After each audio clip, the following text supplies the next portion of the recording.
Hochwasser von Karl Räder.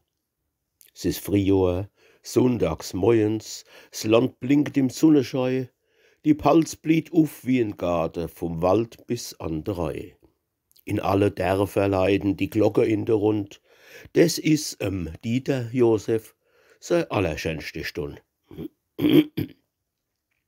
Er steckt sich an, sei Peifel, spaziert allein ins Feld, sei Äcker sind sei alles, sei Feld, des is sei Welt.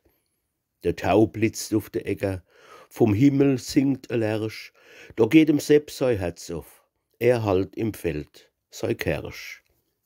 Bestellt sind all sei Felder und alles strotzt im Saft, stolz is er auf sein Wohlstand, sei Erbet und sei Kraft.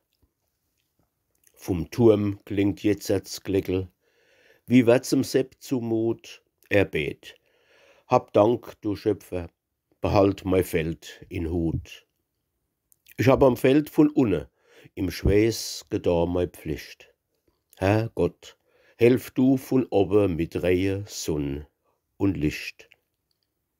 Der Sommer kommt gezogen, es regnet Tag und Nacht.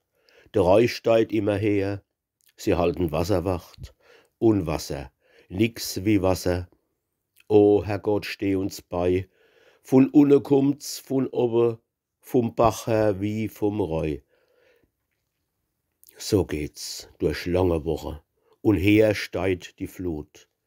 Der Bauer sieht Verderbe, sei Ernt, sei Hab und Gut. Sei Frucht steht unter Wasser, sei Rive und sein Klee, er muss sei Vieh verschleitere, er hat kein Futter mehr. Und wie die Wasser fallen, Anblick, das graust. Es ist alles auf de Felder verdorben und verfault. Die Hoffnung ist begraben für manche liebe Jahr.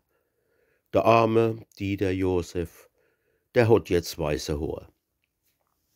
Kein Ernte, kein Vieh, kein Arbeit, kein Geld, kein junge Saat. Leer sind Barren, Schrank und Keller. Des ist die Wassersnot. Wer ebes kann entbehren an Hab und Gut und Geld, helft gern me arme Bauer, bis wieder tracht sei Feld.